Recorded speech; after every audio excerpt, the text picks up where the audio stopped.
بسم اللہ الرحمن الرحیم۔ امید کرتی ہوں آپ سب خیریت سے ہوں گے۔ پچھلی ویڈیو میں ہم نے حرف کے بارے میں سیکھا تھا اور حروف تہجی کی اقسام سیکھی تھی۔ آج کی ویڈیو میں لفظ کے بارے میں بات کریں گے۔ لفظ کیسے بنتے ہیں؟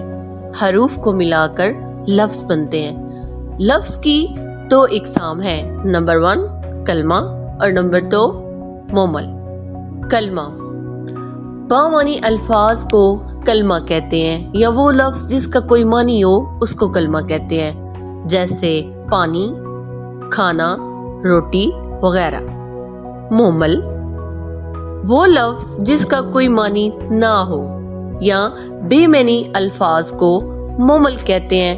اب اکثر ہم کھانا کے ساتھ لفظ وانا یوز کرتے ہیں، کھانا وانا، پانی وانی، روٹی ووٹی۔ تو یہ جو ہم سیکنڈ لفظ یوز کر رہے ہیں ساتھ، وانا، وانی وغیرہ، یہ سب مومل کہلاتے ہیں۔